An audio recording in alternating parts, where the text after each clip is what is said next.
Kita lanjutkan bacaan kitab Al-Adhkar Imam Nawawi Ad-Damsyiki rahimahullah ta'ala, masih dalam pembahasan mengenai ghibah. Bab ghibabul ghalab, bab ghibah dengan hati. Yang lebih identik di sini pembahasannya menuju kepada pembahasan masalah su'udzon. Su'udzon, bersangka buruk. Lawan daripada su'udzon adalah husnudzon. Khaslatani la khaira fawqahuma minal khair, husnudzon billah wa husnudzon bi'ibadillah. Dua perkara ada yang melampaui dari segala kebaikan. Apa itu? Husnudzon billah, bersangka baik kepada Allah, dan bersangka baik kepada hamba-hamba Allah. Dan kebalikannya itu mafhum, dan itu mantuk dari hadis. Mafhumnya kita bisa pahami dari hadis tadi. Memang Rasul menyebutkan yang bagusnya disebutkan Nabi. Khaslatani la khaira fawqahuma minal khair. Ada dua perkara yang tidak ada melampaui yang melebihnya dari kebaikan. Apa itu? Husnudzon billah, husnudzon bi'ibadillah. Nah, dari hadis ini kita bisa pahami kalau yang terbaik adalah itu, maka yang terburuk adalah lawan dari keduanya. Ya. Kalau di situ dikatakan haslatan la khaira, tidak ada yang melampaui kebaikan melebihinya, maka tidak ada keburukan yang melampaui keburukan daripada dua perkara juga. Apa itu? Su'udzon billah, bersangka buruk sama Allah, dan bersangka buruk kepada sesama makhluk Allah. Ikhwan, husnudzon ini sama dengan doa, bahkan lebih dari doa. Allah mengatakan ana inda dhanni abdi bi falyadhunnu bi ma syaa. Aku tergantung dengan bagaimana prasangkaan hambaku kepada aku, dan aku wujudkan apa yang mereka sangkakan. Mereka bersangka baik, maka kebaikan ku berikan. Mereka bersangka dengan keburukan, keburukan itu yang ku nyatakan, ku datangkan, kata Allah Subhanahu wa taala. Maka tidak, kalau kita berpikir dengan cerdas, tentulah kita tidak ada pilihan kecuali akan selalu berhusnuzon kepada Allah. Nah, di sini memang kita butuh pendidikan, dididik oleh guru, dididik oleh lingkungan yang baik. Kita bisa selalu berhusnuzon. Kalau kita hidup selalu dengan selalu husnuzon, maka kita akan mendapat bagian seperti itu. Tapi kalau kita duduk dengan orang selalu suudzon, maka kita pun akan sama hidup seperti itu juga. Manjalis janis. Ya, siapa duduk dengan kelompok seseorang dengan tipe-tipe itu, kita pun akan ikut seperti mereka, terwarnai dengan cara mereka. Nah, kita berharap kita menjadi hamba yang selalu berhusnudzon kepada Allah. Apapun yang datang baik, kita berhusnudzon. Ketika yang buruk datang pun kita berhusnudzon kepada Allah Subhanahu wa taala. Ini yang perlu kita terapkan, ikhwani, karena Allah sudah mengatakan seperti tadi, aku tergantung mana sangkaan hambaku. Kalau mereka bersangka baik, kunjuk baik. Kalau mereka sangka buruk, kunjuk buruk. Tergantung sangkuan. Ma'asyal ahbab rahimani rahimakumullah, hafizakumullah, wafaqakumullah.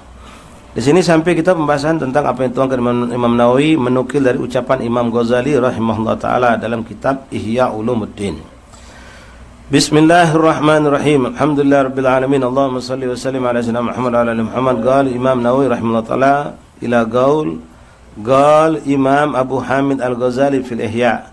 Telah berkata Imam Abu Hamid Al-Ghazali, yaitu Imam Ghazali, dalam kitab Ihya, idza waqa'a fi qalbika dhanna as-sawu fa huwa min waswati syaitan yulgihi ilaik wa yanbaghi an tukadzibahu fa innahu afsaqul fusaq. Wa qad qala Allah ta'ala in ja'akum fasiqun binaba'in fatabayyanu an tusibu qauman bijahalatin fatusbihu ala ma fa'altum nadimin. Shadaqallahul azim. Fala yajuzu tasdiq iblis fa in kana hunaka qarinah tadullu ala fasad wa tamil khilafahu. Lam yajuz isa'atud dhan wa min alamati isa'atud dhan an yataghayyara qalbaka ma'ahu amma kana alaih. Ikhwan rahimakumullah, Imam Ghazali di sini dinukil oleh Imam Nawawi ucapan Imam Ghazali.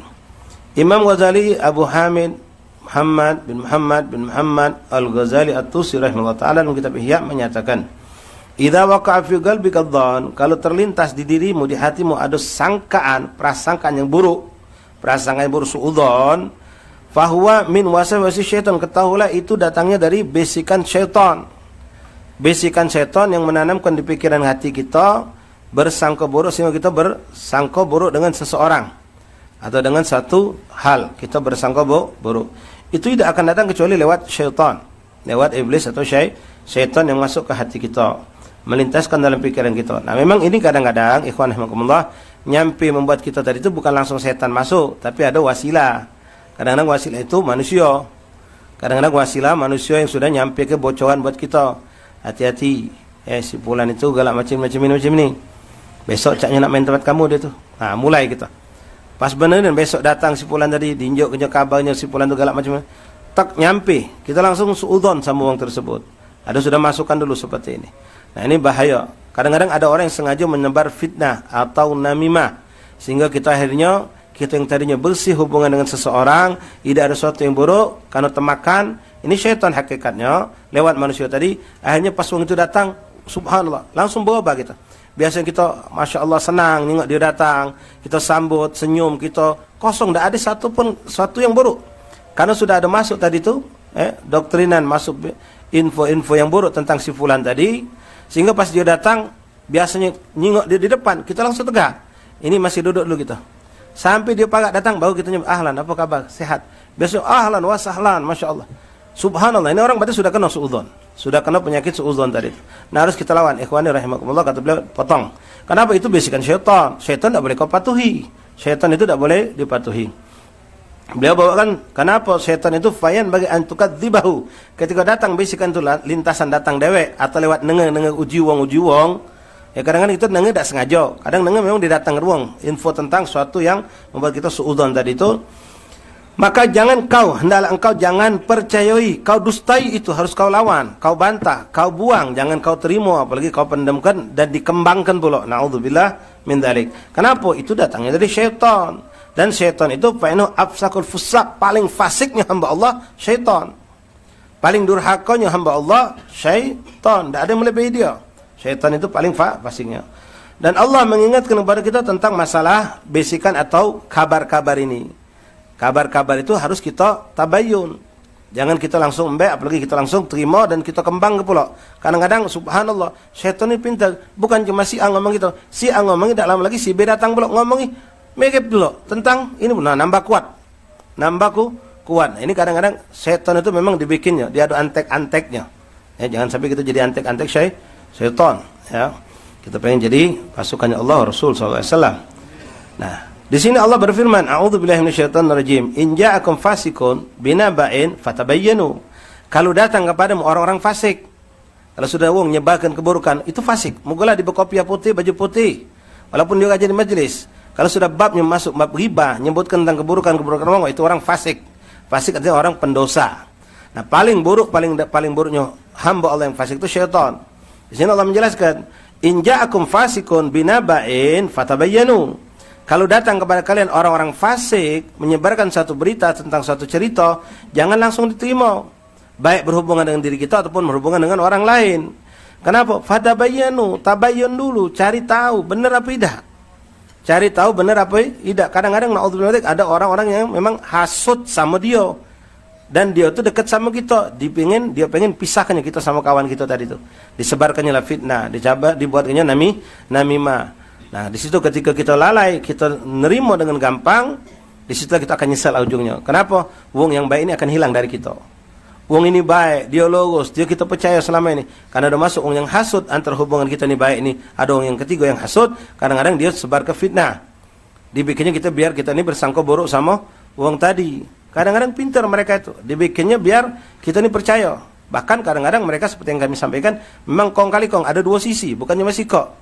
Untuk memperkokoh ini masukkan tadi, datang lagi wong si kok lagi, seakan-akan tidak ada hubungan sama si A, si B ini datang dengan maudhu yang sama, dengan pembahasan yang sama tentang wong itu juga. Sehingga membuat kita kadang-kadang kalau kita tidak selamat, hati kita tidak dilindungi Allah, kita temakan. Wong ini akrab, tiba-tiba kita biasanya hangat, hubungan kita ketemu dengan hangat, tiba-tiba dingin. Dia pun ngerasa, apa si Jul ini dah lagi macam biasanya ada apa ini. Cuma kadang-kadang dia ditepeskannya, dibuangkannya, kitanya mulai. Nah, ini diceritakan ada ikhwan rahimakumullah di zaman kerajaan Sultan Islam. Ada seorang wazir, menteri. Menteri ini Masya Allah, dekat sama Sultan tadi. Sultan pun sangat cinta sama dia. Percaya, kepercayaan yang dekat. Ada si kok lagi menteri hasut, dengki dengan wong ini. Jadi dia pengen makmana caranya biar wong ini disingkirkan dari jabatannya. Bila perlu kalau pacak dibunuh, dikeluarkan, dibuang. Tidak ada lagi ada pocok dia. Ngapa? Dianggapnya penghalang dia untuk dekat sama Sultan. Jadi dia bingung, ngapa? Wong ini katik keburukan, katik kesalahan, dan Sultan itu selalu sayang sama wong ini. Sering memberikan hadiah lebih atas kerjaannya yang baik. Tugasin apa? Bagus. Ditugasin apa? Bagus. Sampai akhirnya Sultan tadi itu memanggil orang yang baik tadi, diberikan tugas. Ketika diberikan tugas, orang tadi keluar menjalankan tugas tadi. Pas orang ini sedang keluar daerah menjalankan tugas tadi, orang yang hasud ini datang. Dia merayu, berusaha mempercayakan sultan tentang ucapan dia. Apa jadi dia? Bahwasanya si Fulan bin Fulan itu sultan, selama ini sultan tu dikiuk kenyo, di bahasa kita, dibudi kenyo. Dia tubuh ke depan sultan baik. Di belakang sultan banyak keburukan yang disampaikannya ke masyarakat. Aidah, kata sultan. Dak do, sultan tak percaya. Aku ni datang ni untuk menyelamatkan sultan, karena aku lihat ini orang sudah terlalu lama dia mengibuli atau merugikan sultan. Sultan ni ingat wong ini juga dipandang sultan sebenarnya orang baik juga. Cuma itu tadi hasud tadi. Dengan apa aku nak percaya omongan kau ini, kata sultan. Hanya orang ini berpikir dengar. Hanya dia datang, bisikan syaitan ngajari dia. Kaget sultan jengoklah. Wong ini terakhir sekarang dia nyebarkan kepada masyarakat kalau sultan tu punya bau mulut. Sultan tu bau mulutnya dak sedap. Terus ada dia ngomong macam ini. Iya, benar sultan. Kalau sultan macam jengoklah, kaget dia datang hadap sultan, dia bakal nutup hidung depan sultan. Dak kado sultan. Mulai temakan sultan tadi. Jengoklah, kaget sultan. Dia balik, dia bakal ngadap sultan sambil nunduk, setiap ngomong ngadap sultan nutup hidung dia. Benar baik sultan. Jengoklah sultan, udah percaya. Ya sudah, aku jengok ke sultan. Nah, sekarang sultan sudah punya masukan ini. Jadi sultan sudah punya persangkaan buruk. Subhanallah, ini memang iblis. Ya, ada iblis menunggang dia. Jadi orang tadi tunggunya kapanlah kawan jadi katakanlah menteri ini namanya katakanlah Abdullah. Kapan Abdullah balik ini sebelum nemui sultan disambutnya oleh katakanlah namanya Borgol lah. Namanya Borgol. Ya. Lagi makin nama kamu marah. Ya. Borgol nama orang ini. Jadi si Borgol ini mak cara dia pengen menjadikan sultan ini benar-benar percaya dengan omongan dia. Ketika Abdullah ini sudah nak balik, dicegatnya di tengah jalan, di pintu gerbang negeri kota disambutnya, dicegahnya. Abdullah juga bingung, tak pernah aku disambut macam ini, tak pernah aku diajak ke di macam ini kan, disambut, masya Allah, ditonton, bahkan ditawari untuk makan dulu di rumah dia. Rumah dia kebetulan dekat dengan kerajaan tadi, dengan istana sultan. Abdullah rumahnya sebelah kiri, kalau nak balik dulu agak lama. Kata si Borgol ini, mampirlah dulu kau dengan aku ni kesian yang kau capek, kau kan nak nemui sultan, kau harus segar, kau harus mandi dulu rapi, aku siap galau sudah untuk kau, aku siapkan makanan untuk kau.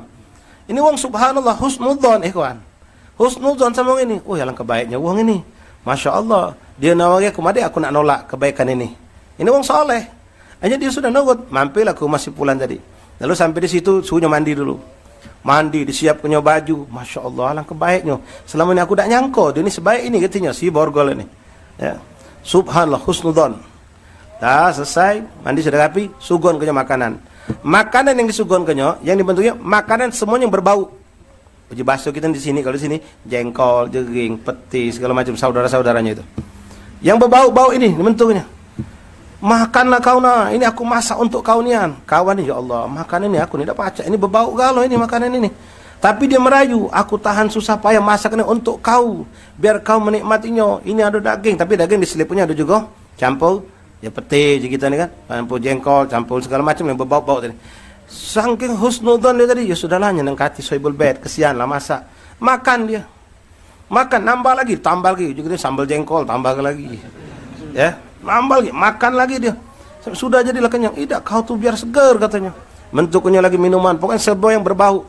Berbau yang muncul akan keringat jadi bau dan juga bau mulut jelas. Udah selesai, dijenguk nah. Waktu kau nak nemui raja sekarang, raja sudah nunggu barangkali. Oh yo, makasih banyak, baik nen kau ni. Sudah, masya Allah ini orang polos hatinya. Husnudzon, kau ni baik nian, nyambut aku, nolong aku, nyiap segala macam ini. Mungkin aku di rumah belum tentu dapat macam ini katanya. Dah, pergilah kita ngadep sultan. Pas ngadep sultan, dia ni sadar. Ya Allah, bau mulut aku ini mak mana je. Ya Allah, mak mana ini aku nak nemui sultan. Kaget sultan nyium bau mulut aku, apa terjadi ini bau? Aku sangat tidak patut, tidak sopan sama sultan. Bau mulut ini.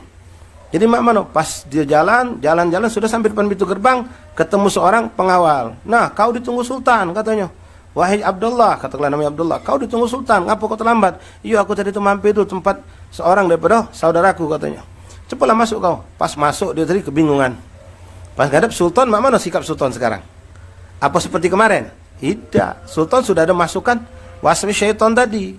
Akhirnya sultan mulai mandang beda, pandangan sultan beda, nunggu jebakan ini. Benar tak omongan si borgol tadi itu? Sudah, pas datang subhanallah, duduk, biasanya dekat, ini jauh. Dekat Abdullah sini, ada sultan, jadi biar sini. Nah, ngapung ini agak lain sekarang. Mulai sultan, biasanya duduk dekat, ini jauh. Pas ngomong, apa kabar perjalanan kau mana? Macam ini dia ngomong. Ini sultan, ini sultan. Sultan ngomong lagi, nutup hidung lagi dia, untuk lagi. Nah, benar uji sultan. Dengar lagi, nutup hidung lagi ngomong. Saat sultan ngomong, dia nyengok kau tuh, nyengok, nutup hidung. Saat sultan ngomong, nutup hidung, dia nyengok. Jadi dialog ini sambil nutup hidung. Oh, cak ini katanya. Selama ini aku ditipunya uji sultan. Sungguh ini uang, masya Allah aja nih. Setan uji bahasa kita ini bangsa. Dia nipu aku selama ini. Sangka dia ini orang terbaik, ternyata dia pengkhianat. Dia bahkan mungkin sudah nyebarkan di luar sana. Kalau aku ini punya mulut bau, buktinya sekarang dia ngomong sama aku nutup hidung. Ya sudah, kata sultan, mana laporan kau? Diserahkannya lah. Tunggu kau, jangan mentu dulu, kata sultan. Sultan mentu ke surat. Subhanallah, surat ini biasanya surat itu kalau kertas, uji kita kertas abang, kertas hijau, kertas putih beda. Kalau kertas hijau biasanya isinya ngembek hadiah.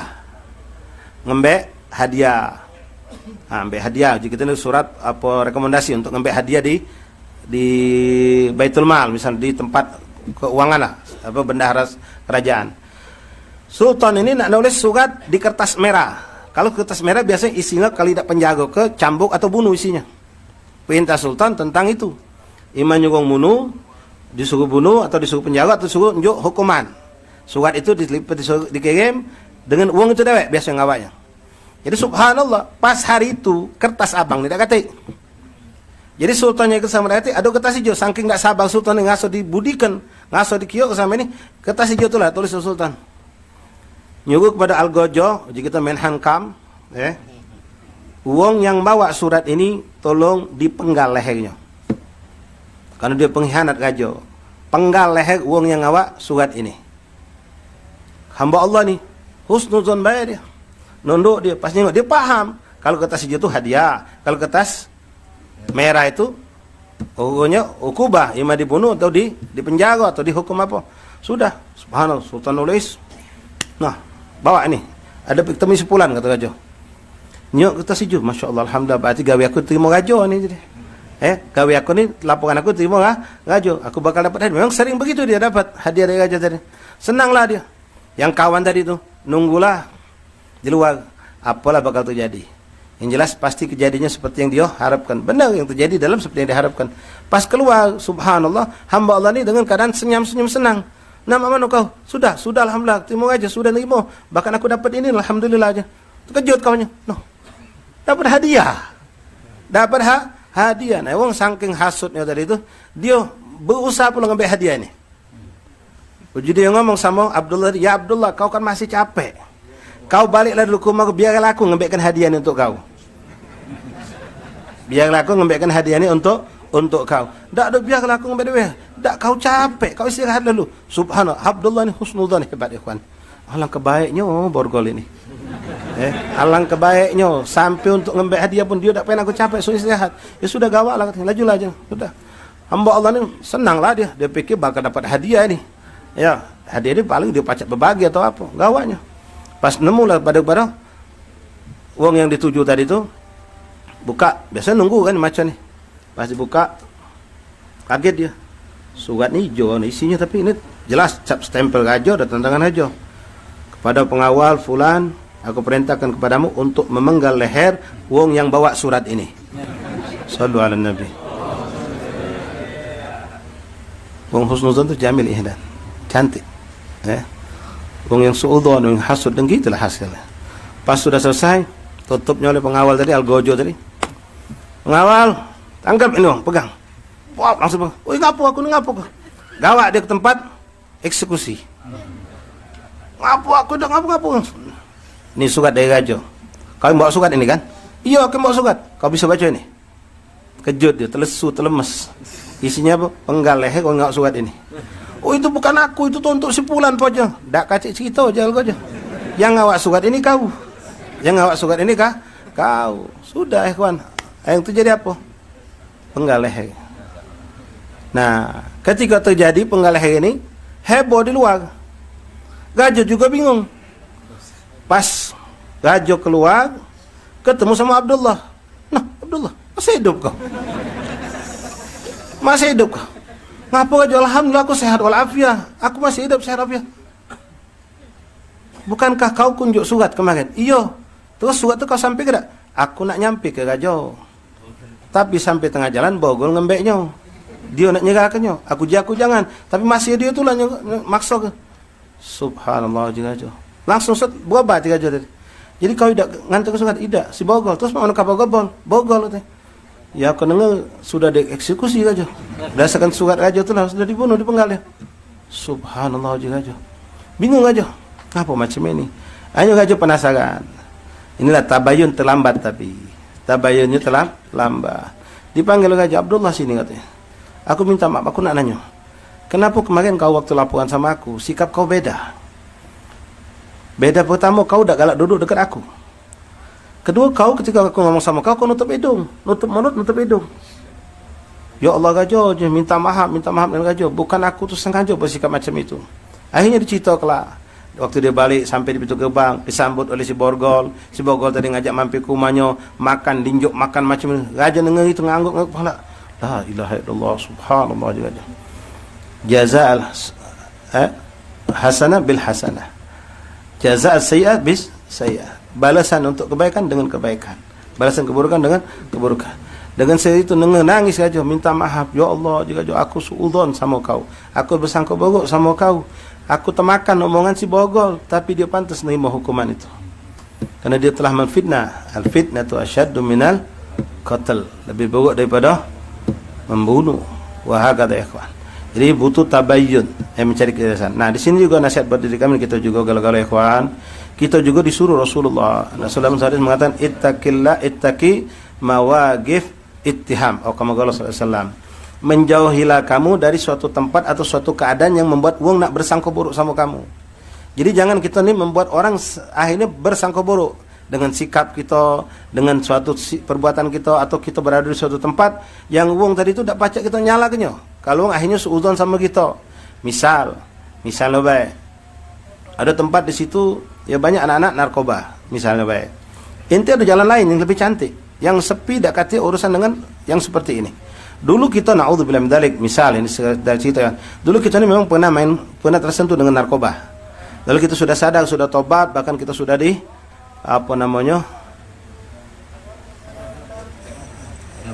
rehab ya, sudah rehab, kita sudah sehat sembuh, jadi orang soleh, sudah hijrah. Nah, kita ini nak menuju ke masjid, ada jalan sebelah kanan, memang agak sedikit jauh, ada jalan sebelah kiri. Tapi yang sebelah kanan agak jauh ini tidak ada masalah. Semuanya baik, ada yang setong, baik. Tapi sebelah kiri ini memang lebih parah. Tapi di situ terkenal banyak budak nakal, wong pencandu narkoba banyak, bandar di situ juga. Nah, di saat seperti ini Rasul menasihati, jangan kau mengambil sikap atau berdiri di suatu tempat yang membuat orang akan bersuudzon sama kau. Kita lewat sini tiap hari. Kadang-kadang masih mentas pula lewat Selo, kan memang dulu pengalaman kita di situ. Dulu memang pengalaman, kita tahu ada jalan-jalan tikus pacak lebih cepat lagi. Masuk Selo situ. Ada yang nyingok, nah pecaknya. Siapa nak pakai nama ni? Kalau tono ke ada kau. Abu-abu lah pokoknya. Si abu-abu ni pecahnya balik lagi jom. Wong kan suudzon aja. Siapa yang salah? Memang yang suudzon tetap salah. Tapi kita yang membuat orang suudzon sama kita. Ini kita harus hindari ikhwan. Apapun. Jadi istilah bahasa gaul dalam bahasa Arab bisaraha nal raha. Bisaraha raha. Dengan kita terang-terangan sifatnya, tidak membuat yang abu-abu yang buat orang tidak jelas, kita akan merasakan senang, tenang. Jika ini belak-belakan, per-peran, jangan ada yang kita selip-selipkan, sembunyi-sembunyikan. Nah, jangan lewat tempat macam tadi. Cara ngomong jangan kita ini banyak bekelit-bekelit. Hanya orang yang ada sedikit nilai suudzon, jadi bisa besar suudzon sama kita. Jadi apa yang membuat orang akan suudzon, hindari. Kita ingat begitu Rasulullah SAW menjaga hati sahabat, takut sahabat sangka buruk, apalagi sama Nabi, na'udzubillah min dzalik. Kan pernah Rasulullah SAW berjalan dengan salah satu istrinya, Sofia. Istri Rasulullah berjalan bersama Rasulullah di malam hari. Pas Rasulullah berjalan berpapasan dengan dua orang sahabat. Nah, sahabat kan tidak tahu istri Rasulullah pakai cadar. Saking Rasulullah takut kalau ada terlintas sedikit pun Karena ini bahaya kalau sampai suudzon sama Rasulullah. Tidak akan sama kalau suudzon dengan selain Nabi. Ketika mereka sudah lewat berpapasan dengan Nabi, Nabi stop. Lalu berbalik badan dan memanggil sahabat tadi. Ya fulan, labbaik ya Rasulullah. Ngadap, lalu mereka berbelok badan kepada Nabi. Ini biniku, kata Nabi. Ya Rasulullah, sahabat tahu Nabi ngomong macam itu untuk menjelaskan jangan sampai mereka suudzon. Sampai ya Rasulullah, kami tidak bakalan berlintas pikiran yang aneh Rasulullah. Kami pasti tahu itu istri kamu. Tidak, aku takut setan masuk ke pikiran kamu. Saking tadi. Ya karena tidak tahu kan jalan berdua macam itu. Nah, hati-hati. Jadi kita nak hati-hati yang seperti ini, kawan. Jangan pula kita membuat orang lain yang macam-macam kadang-kadang. Ya kita yang jelas dalam dua sisi yang kita tetap dengan alasan apapun tidak boleh suudzon. Nah, kita yang pihak sebelah kiri ini jangan juga membuat orang lain jadi suudzon. Padahal kita panitia majelis, panitia maulid atau apa. Ada yang nyumbang dari makanan atau apa. Pas kita narok masuk kan, ada orang saya ngunjuk tadi 5 kesek. Sikok kesek kita taruh di dapur. Nah, orang kan tidak tahu niat kita apa. Sikok kesek kita taruh di dapur. 4 kesek kita taruh depan. Ada orang nyingok. Nah, orang nyingok ni apa harus sikap dia? Pertama, tidak boleh suudzon. Kedua, kalau ada dalail, ada tanda mungkin jauh legit. Oh, ini nak nyingkir untuk keluarganya ni. Misal, ini ada panitia khusus saya yang dibagikannya ni. Nah, kita harus tepiskan, kita harus buang. Berbuang mana kita jaga? Kalau mampu husnuzon, oh barangkali dia nyingkirkan, takut kaget budak panitia yang capek ini tidak ada kebahagiaan. Jadi disingkirkan dulu untuk panitia bang. Kan bisa husnuzon seperti itu. Itu kalau hatinya bagus. Kalau hatinya tidak bagus, ya na'udzubillah min dzalik. Itulah yang tadi. Oh, macam ini katanya pantaslah galak kehabisan terus kue di majelis. Nyingkir ke hamba Allah ni. Nah, kitanya yang bersikap seperti itu, niat kita bagus, perbuatan kita tadi indah sebenarnya. Betul juga kita soreh, artinya dibukakan kepada kawan-kawan kita. Minimal ada sikok 2 orang kita juga tahu, alafu ini sengaja nak simpan dulu di dapur, takut kaget galak kehabisan. Berapa kali budak-budak yang piket, budak-budak yang hit money tidak dapat apa-apa. Oh, macam itu. Kan lega. Ya, tidak ada suudzon di antara kita. Nah, ini juga perlu hati-hati kita. Jadi kalau kita nak melakukan hal seperti itu, harus ada uang yang bisa kita sampaikan. Jangan sampai jadi kalau ada suatu suudzon, uang ini pacak nyelaskan sama yang lain. Itu bukan, jangan kau suudzon. Dia tu nyingkir ke, takut ke, kalau di sini kan uang galak berebut, ngembek habis. Jadi disingkirnya karena galak budak-budak yang khidmah ini galak tak kebahagiaan. Nah, itu. Jadi kita dalam satu sisi jangan buka peluang orang untuk suudzon sama kita. Karena kita membuat mereka suudzon, kita juga bisa kena dosa. Kecuali kalau memang kita ini sudah apa adanya. Tak ada yang aneh kita perbuat, tapi orang tu masih suudzon, ya sudah, salah dia. Ya kita hair baik, kita benar-benar baik, tapi dia terlalu tajam suudzonnya sampai gerakan kita salah sedikit langsung jadi bahan untuk dia suudzon. Itu orang merugi. Yang merugi, na'udzubillah min dzalik. Taib ahbab rahimna rahimakumullah. Qaulu ta'ala tadi Allah berfirman, "In ja'akum fasiqun binaba'in fatabayyanu." Perjelas, cari tahu, jangan sampai kita apalagi ngembek tindakan. Ya, nerimonya jangan langsung nerimo. Bisikan-bisikan kabar-kabar di luar ini. Ya, kabar di luar ini macam kaget ada bansos bagian. Bansos tu ada orang ngabai kita. Kita ni jingok-jingok ini. Ngapa kami jingok itu? Kan kami setiap hari ketemu. Ya, aku dengar-dengar. Ini kadang masya-Allah syaitan lidah ni luar biasa ya. Aku dengar-dengar setiap itu dapat 100 kantong. Kita ni warga kita ni dah nyampe 100. Nah, sisa ni kemana kenya? Coba kamu selidiki dikit. Nah, wallah haram faqul haram. Suudzon sudah haram, nyelidiki juga haram. Apa Rasulullah kata fala tajassasu, bahkan aku kata fala tajassasu, jangan kamu mata-matai wong. Nyelidiki. Itu munculnya dari suudzon. Dari sangka borahnya kita sampai tidak bisa nahan suudzon tadi, sampai kita ikuti suudzon kita tadi. Sampai kita pantau, coba kau jingok, coba jingok. Nah, itu tenun depan kau jingok dari jauh. Bila kalau kau rekam, jadi pacak ngitung berapa kantong turun tu. Sampai ke situ. Subhanallah. Pas benar baik.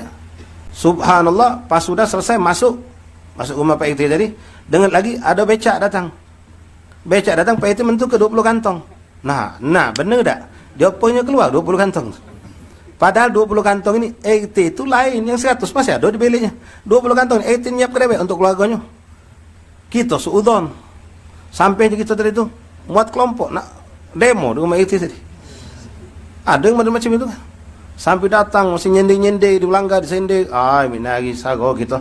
Katik lagi orang pacak dipercaya di kampung ni. Katik lagi orang amanat. Itu tu, caknya nyinggung aku ni. Suudzon akhirnya. Gara-gara apa? Suudzon tadi. Hati-hati ikhwan, na'udzubillah min dzalik. Gara-gara suudzon kalau kita tidak cepat tepis, kita buang, ujungnya jadi tajassus. Memata-matai, mencari tahu. Mencari tahu kadang-kadang sampai nanya si A, nanya si B, coba sebelah kamu nak ikti tu jingok ke. Nah, kami perhatikan caknya 100 tu 20 keluar di kampung kita. Saya kampung kita masih butuh kalau banyak lapar kampung ni. Macam jadi pahlawan dia. Dah tu yang 18 ni 100 masih ada. 20 tu memang punya dia nian. Tahan dia tadi tu ngenjuk untuk keluarganya. Langsung kita suudzon. Lebih baik lagi langsung kita labrak. Sidak bahasanya ya. Langsung kita sidak pura-pura tamu nanya 80 tadi 20 tu untuk mana? Dari mana? Punya siapa itu? Langsung kita terobos macam itu. Ini adalah keburuknya lisan kita lah maksiat lagi, hati lah maksiat lah keburuknya manusia ni.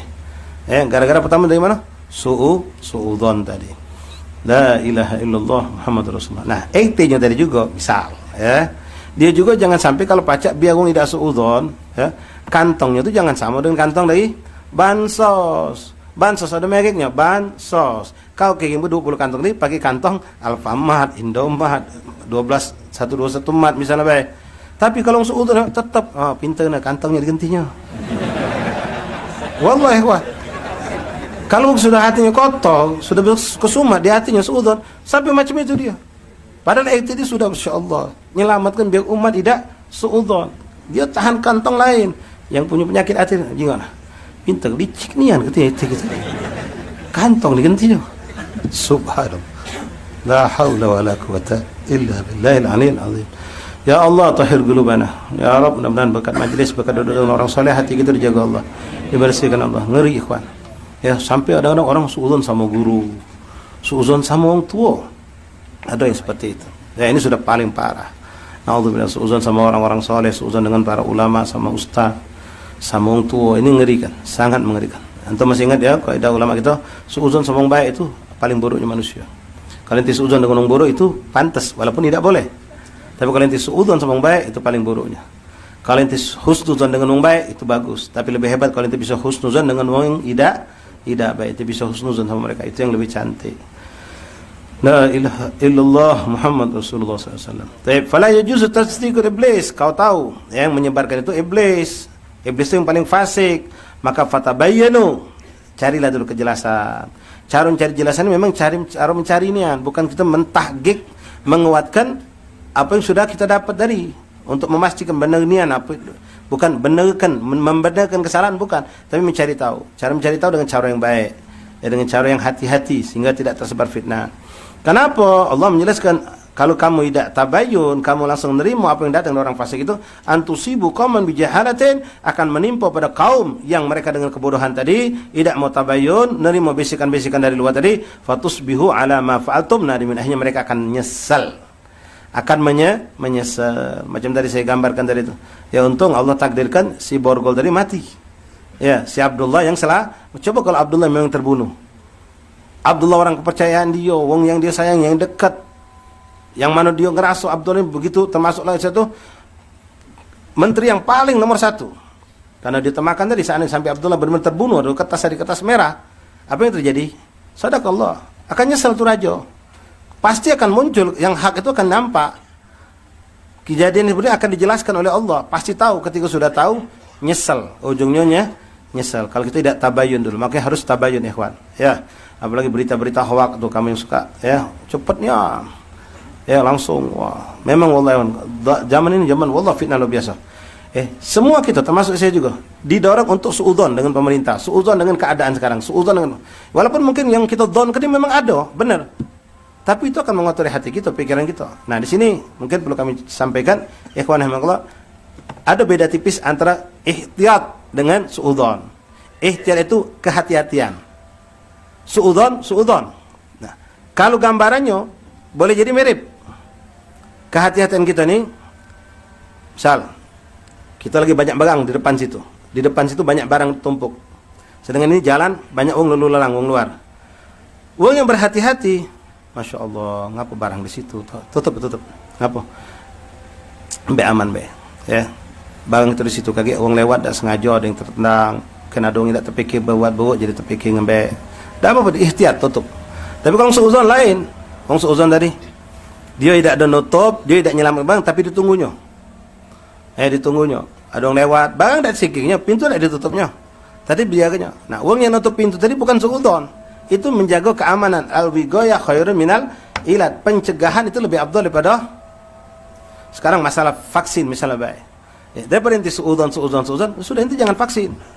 Misalnya itu. Ya. Tapi inti mau vaksin tapi inti masih jangankan ini kagak mana ini kagak mana. Mending inti ihtiyat, jago-jago, hindari. Kalau inti mampu menghindari. Inti tidak mampu menghindari, ya sudah husnudzon bila tapi pastikan dia halal. Kalau inti ragu, maka jangan dilakukan. Apalagi ada kabar dia bukan halal, jangan dilakukan. Nah, sekarang kan kita lewat ini banyak nih kita don. Ada memang dapat khobar dari yang memang istilah kamu tuh khobar dari apa? Plat A misalnya. Plat 1 ya nomor 1. Ya, khobar nomor 1. Kalau nomor 1 otentik ya. Khobar nomor 1 dari siapa? Kawan aku ini polisi, intelijen dia. Wah, langsung kita percaya. Ya boleh, tapi tetap tidak semuanya sama seperti itu. Boleh jadi beda. Tetap husnuzon yang kita tengahkan. Dengan husnuzon ini ikhwan, balik kaidah yang Allah jelaskan tadi dalam hadis qudsi, inna ana inda dhanni abdi bi. Berkat kita husnuzon yang memang tadinya bodoh akan membinasakan kita, berkat kita husnuzon, maka Allah akan balikkan keburukan itu tidak terjadi pada diri kita. Walaupun memang disontekkan, sontek itu memang membahayakan jiwa kita, tidak mendatangkan mudarat buat kita. Husnuzon tetap, kehati-hatian itu harus ikhwan. Ini perintah Allah Rasul. Hati-hati. Ente harus jago. Misalnya kita punya motor, ya. Kita taruh tempat yang aman. Kita kunci setang. Ada bergol kita bergol. Ente ini galak suudzon orang kampung ini.